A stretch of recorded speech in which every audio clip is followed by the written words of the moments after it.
11 substituições que mudaram a história do futebol do canal Soccer JM. Bora Se tu lá. acha que foi insano o fato do Götze sair do banco pra marcar o gol do título da Isso Copa, daí foi histórico, essa hein? foi só uma das 11 substituições que mudaram a história do futebol. Será que o Gabiru estará aqui?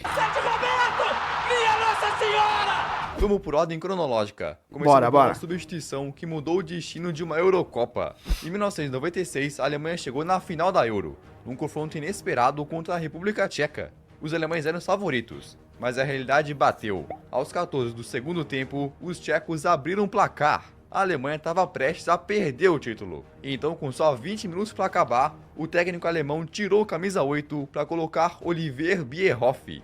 Esse era um jogador Ah, o Bierhoff eu só conheço por causa do FIFA. Ele já foi Legend, acho que era na época que era Legend, não Icon.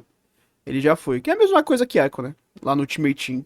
Se eu não me engano, ele já esteve lá. Era meia boca a cartinha dele, não sei como é que era jogando, né? estava só na sua 10ª partida pela seleção, além de ter sido Bierhoff. reserva durante todo o torneio. Até o comentarista ficou chocado. I must say I'm very surprised that substitution. Mas só 3 minutos depois que Bierhoff entrou em campo, Ziga curling it in. Oh, and a very good goal indeed. O homem a decide. substituição deu resultado na hora, mas ainda não tinha acabado. A partida foi para prorrogação, onde vale a regra do gol de ouro. Quem marcasse primeiro seria coroado campeão da Eurocopa. Até que Off is there. Can he turn? Can he find somebody else? Can he get a shot himself?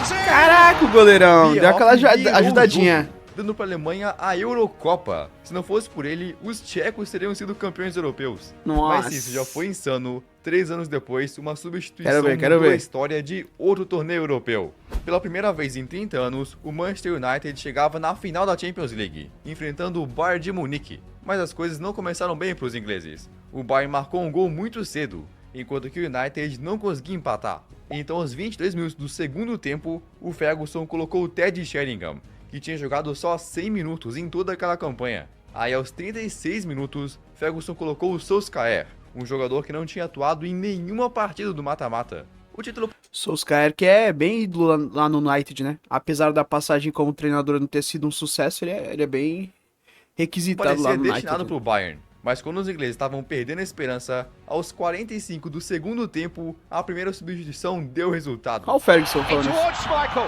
It's come for Dwight York. Cleared. Giggs with a shot. Sheringham! Has equalised for Manchester Vai falar que o Ferguson não tinha estrela. United. O Sheringham marcou seu primeiro gol naquela edição de Champions. Mas o Não, jogo ainda já se tô até imaginando. Será que o Sheringham marcou o primeiro e depois foi o Solskjaer? Cara, se foi, o Ferguson tem aura. acaba para prorrogação. Até que literalmente 1 minuto Olha o depois, Pierluigi Colina. Beckham. Into Sheringham. And Solskjaer has won it. Moleque, eu não tinha ideia dessa história. Que estrela do Ferguson, hein? Caraca. Pô, moleque, colocou 2 jogadores e os 2 marcaram, né, os gols decisivos da virada. The two substitutes have scored the 2 goals in stoppage time. os dois Nossa. substitutos fizeram a virada nos acréscimos. Inacreditável. Caraca. Mas melhor do que salvar o seu clube, Não tinha é salvar ideia. o seu Ô, mas tem que ter o Gabiru, né? país inteiro de um vice. E foi exatamente isso que o Trezeguet fez. No ano de 2000, mais uma edição da Eurocopa Estamos chegando em 2000. O do Gabiru é 2006, se eu não estou maluco. Acho que é 2006. aconteceu, e a França chegou na final para enfrentar a Itália. Mas parecia que o título ia para os italianos. Eles abriram o placar, enquanto a França não conseguia empatar. Então, aos 13 e aos 31 do segundo tempo, o técnico colocou Wiltord e Trezeguet em campo. Ainda assim, o título parecia garantido para a Itália. O jogo chegou nos acréscimos com eles na frente, até que Wiltord, vindo do banco, apareceu. Subiu de cabeça, deixou livre. Ajeitou o Wilton, bateu cruzado, gol! Ele empatou. Então o jogo foi para prorrogação, com a famosa regra do gol de ouro. E foi aí que a bola caiu nos pés de Trezeguet. Nossa, de novo, velho. Caraca, o treinador deve se sentir o maioral, né? Quando ele substitui 2 caras e os 2 são decisivos no jogo, principalmente marcando gol. O cara deve falar, sou eu aqui. Aqui sou eu, caralho. Sei muito de futebol. Caraca, o chutas quase. Ai, essas aqui gela o coração do torcedor. Porque a bola bate na parte de cima da rede e tu fala, meu Deus, Quando é um pênalti, então, puta merda. As duas substituições mudaram a história daquela Euro. Mas espera, porque não é só a substituição de atacante que pode mudar o rumo de um torneio. Avançando 14 anos, chegamos na Copa do... Ah, não. Pulou do Gabiru. O Gabiru entra no segundo tempo, não entra? Tô maluco. Eu acho que ele não era titular do Inter, né? É, não era não. Não era não. Pô, que isso. Faltou o Gabiru. Que isso, Gabiru é histórico, cara. Que ele fez contra o Barcelona do Ronaldinho Gaúcho. Deco, pô. do mundo de Foi nem dar. Inclusive, esse jogo do Gabiru, velho, eu fiquei revoltado. Porque eu tava torcendo pro Barcelona. Eu acho que era 2006, eu tinha 7 anos. E, cara, como eu tava torcendo muito pro Barcelona. E aí eu lembro que o Inter fez o gol, eu fiquei bravo, porque eu tava torcendo pro Barcelona. Eu gostava do Ronaldinho. Aí eu chuto a porta, eu acho, até fiquei bravo. Era criancinha, bravo. Fiquei, caraca, não é possível o Barcelona perdendo. Tipo, não tinha nenhuma relação com o Barcelona, tá ligado? Não via muitos jogos do Barcelona. Mas acho que pela questão Ronaldinho, queria ver o Ronaldinho ser campeão, eu fiquei bravo. 2014, onde a Holanda, atual vice-campeã, enfrentou a Costa Rica nas quartas de final, em um jogo que terminou sem gols. Então a vaga nas semis seria decidida nos pênaltis. E foi aí que o técnico fez uma substituição inesperada. Wow, what a change! Ah, do goleiro. Praticamente nunca tinha se visto um goleiro entrar só para as penalidades, mas foi um golpe de mestre do técnico, que tinha preparado o Cru para esse exato momento. Ele estudou os batedores, entrou para intimidar os jogadores e tentar destabilizar eles. Isso aumentou a pressão na Costa Rica, ainda mais quando no primeiro pênalti ele quase defendeu, até que veio a segunda cobrança. Bem canhotinho, o Cru está no gol, ele bateu, Cru defendeu! O Brasil podia adotar essa estratégia da Copa, na próxima Copa de 2026 aí. Já tô até olhando aqui, falei, caraca, 2026, estamos em 2025, o tempo passa tão rápido. Mas nessa Copa de 2026 aí, o Brasil podia adotar essa estratégia de levar um terceiro goleiro que pegue pênaltis. Tudo bem que ultimamente o Brasil não tá nem chegando nos pênaltis, né? A decepção tá vindo antes. E também perder nos pênaltis é triste. Ah não, se bem que o jogo contra a Croácia foi nos pênaltis, né? É verdade.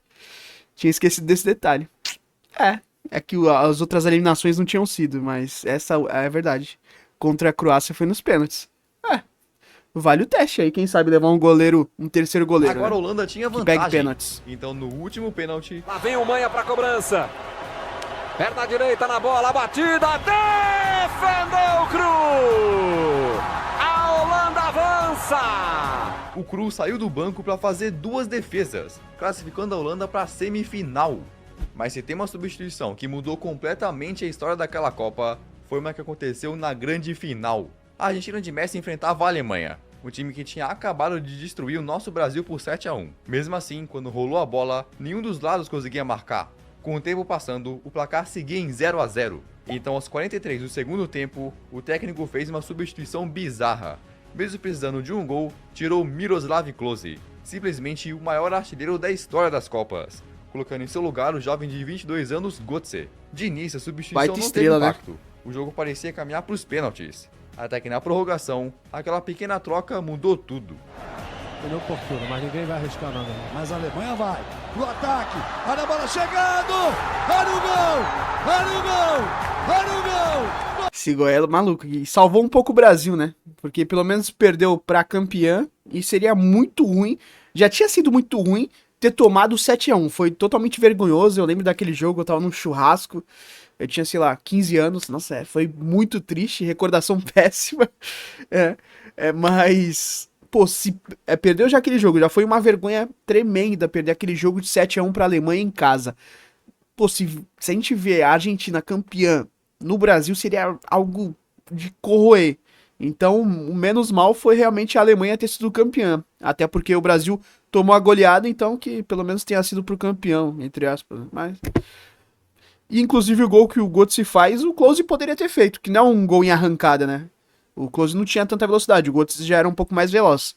Mas essa daí de dominar no peito e chutar, o Klose poderia ter feito também. Mas, obviamente, estrela do treinador. Mais uma vez aí, colocou o cara que fez o gol do jogo. Com menos de 15 minutos em campo, ele marcou o gol do título da Alemanha, se tornando um herói completamente inesperado. Mas olha que loucura, se o jogador sair do banco para E é o maior feito da carreira do Götze. marcar o gol da vitória já é algo raro, ainda mais num torneio gigante, 2 anos depois, isso aconteceu Ele pulou o Gabiru mesmo. Pô, eu gosto do. Eu acho o gol do Gabiru lendário, porque é um cara totalmente improvável. de novo. Um roteiro digno de filme se repetiria, dessa vez na final da Eurocopa. A partida era a tô França, ligado. o time da casa que chegava na decisão contra a zebra Portugal. A França era a total favorita, ainda mais depois do Cristiano sair machucado, mas o placar ficava em 0 a 0. E então, aos 34 do segundo tempo, com Renato Sanches tendo se lesionado, o técnico tirou ele para colocar o Éder. Mesmo vestindo a camisa 9, ele estava longe de ser titular.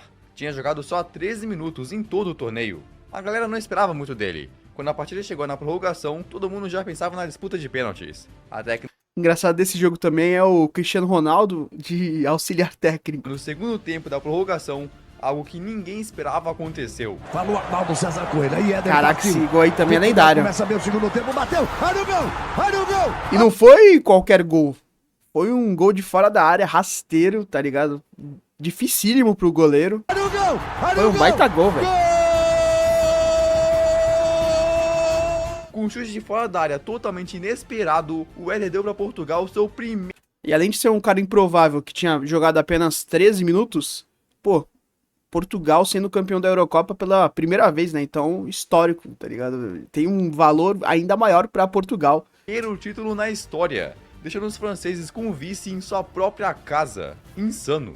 Mas quando a gente fala de gol nos últimos minutos, uma das primeiras partidas que vem à mente é uma que aconteceu no ano seguinte, 2017. Nas oitavas de final da Champions, o PSG enfrentou o Barcelona, surpreendendo com uma vitória por 4 a 0. Então, pro jogo da volta, o Barça precisava de um milagre, e começaram a trabalhar nisso, marcando o primeiro, o segundo e o terceiro. Mas aí, o PSG marcou.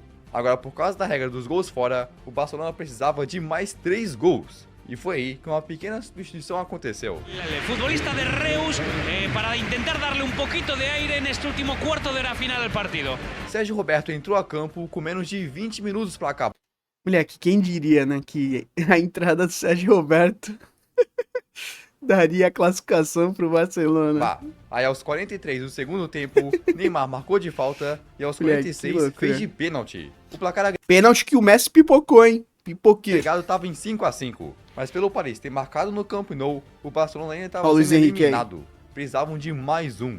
E foi Teve aí que aquela estrela. substituição feita 18 minutos antes mudou a história. Como pode, velho? O Sérgio Roberto, um bagre, foi importantíssimo pra essa classificação. Pra perna esquerda, Neymar levantou! Sérgio Roberto! Minha Nossa Senhora! O impossível aconteceu, meu Deus do céu! Tudo bem que acho que ele tava impedido, né? Hoje em dia não valeria, mas valeu. Gol no último minuto, Sérgio Roberto virou o jogo. Ele saiu do banco para selar uma das maiores viradas da história. Mas um substituto Esse ajudou jogo é o histórico. Barcelona a se classificar. 2 anos depois, Histórico. um substituto fez eles serem eliminados. Em 2019, o Barcelona chegou na semifinal da Champions, onde no jogo de ida contra o Liverpool venceu por 3 a 0. Então os Reds precisavam de um verdadeiro milagre para avançar. E esse milagre veio dos pés de um jogador que saiu do banco.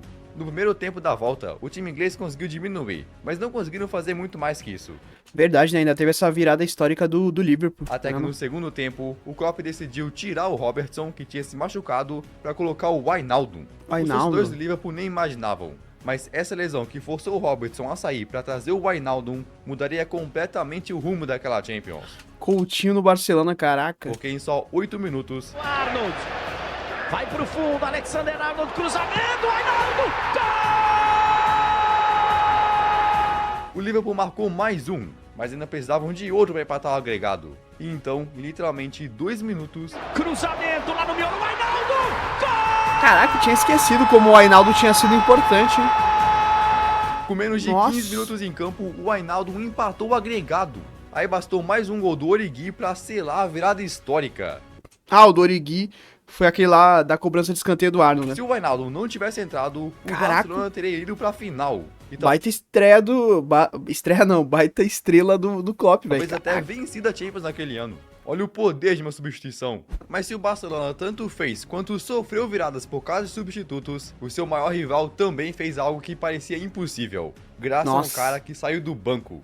3 anos depois, na Champions de 2022, o Real Madrid chegou na semifinal contra o Manchester City, que era considerado o melhor time do mundo naquele momento. O City tinha vencido o jogo de ida por 1 gol de diferença, e na volta o Real simplesmente não conseguia marcar. Até que aos 23 do segundo tempo, o Ancelotti tirou o Kroos para colocar o Rodrigo em campo. Uma troca ousada, que no começo pareceu desastrosa, porque logo na sequência o City marcou de novo. Nossa, o time do Guardiola delícia. estava com a vaga praticamente garantida na final. Agora o Real precisava de 2 só para empatar. Até que nos acréscimos, quando os madridistas estavam perdendo a esperança, Choveu o levantamento, segundo pau, Benzema pro meio. o Rodrigo diminuiu, mas eles ainda precisavam de mais um. Até que do nada, Pressão do Real Madrid, vem cruzamento, Rodrigo! Rodrigo! É verdade, né? O Rodrigo foi decisivo pra caralho nesse jogo. Rodrigo Ó, o Guardiola. salvou o Real Madrid. Aí foi pra prorrogação e o Rodrigo sofreu um pênalti. É verdade, Então, teve isso, o foi Benzema lá cobrou. E completou a virada. Uma loucura total. Mas se isso já era inacreditável, 2 anos depois, o mesmo roteiro se repetiu. Em 2024, o Real enfrentou o Bayern de Munique, onde depois de um empate na Alemanha, o Bayern marcou na Espanha, colocando um pé na final. Então, aos 36 do segundo tempo, faltando só 10 minutos pro fim, o Ancelotti tirou o Valverde para colocar o Roselu em campo. Ele estava ali emprestado pelo Espanhol, tendo jogado só O Roselu, caraca, mano, ele salvou um herói improvável, hein? 18 minutos do mata-mata daquela Que Champions. loucura, velho. Muita gente achou que era a decisão errada. Até que 7 minutos depois, Vini Júnior! E Real Madrid não está morto, Neuer Ei, está Neuer! Gol! Essa falha do Neuer é tipo o Oliver Kahn falhando na final da Copa. É coisa rara. ele empatou o jogo. Mas se isso já era impressionante, só 3 minutos depois, Lá dentro, Nacho! Tenta girar a perna esquerda pro Rudiger, vem bola pra área! Gol! o Roselu Esse saiu do jogo foi banco pra histórico. virar pra cima do Bayern, levando o Real pra grande final. Algo que ele provavelmente nunca nem imaginaria fazer. Mano, o herói improvável. É tipo o do Gabiru, que ele não colocou aqui, porque ele não colocou o Gabiru. Mas se levar o seu clube para a final da Champions já é algo impressionante, naquele mesmo ano, um substituto levaria o seu país para a final da Eurocopa. Na Euro de 2024, a semifinal era entre Inglaterra e Holanda, os dois sonhando com uma vaga na final. Então virou uma batalha intensa, com a Holanda marcando e a Inglaterra respondendo. Mas com o passar do tempo, a partida não saía do 1 a 1. Caraca, Até que teve aos bola em 36 do cima, segundo tempo, o Teve técnico salvado em cima da da linha. velho. Inglaterra fez uma substituição muito ousada. Tirou literalmente o Harry Kane para colocar um jogador menos experiente, o Ollie Watkins. Imagina, precisando fazer um gol, tirou o maior artilheiro da história da seleção por um cara que só tinha jogado 20 minutos na fase de grupos. Parecia loucura, mas 9 minutos depois, Se mexe o Watkins, a bola vem pra ele. Olha o Watkins, girou, bateu. Golaço! E foi um baita gol, velho. Caraca, difícil esse gol, cruzado. Nossa, a bola passou onde tinha que passar. Gol digno de Harry Kane. Mas foi o Watkins que fez. Ó, pô, gol difícil, mano. o cara saiu do banco para levar a Inglaterra para a final da Euro. Nunca duvide de um substituto. Mas e aí, o que tu achou desse vídeo? Se curtiu, Pô, acho que gostei, vai gostar gostei. desse aqui também. Então, Gostei. Lembrando, hein, o vídeo original tá na descrição. Comenta aí se faltou algum, né, alguma substituição que mudou o jogo. Se eu não tô enganado, do Gabiru foi substituição. Posso estar enganado, mas acho que foi. E o Romarinho também, não foi? O Romarinho acho que também foi. Mas é isso, comenta aí se faltou alguma, qual pra você é a mais emblemática. E deixa o like, se inscreve no canal. Até o próximo vídeo. Valeu!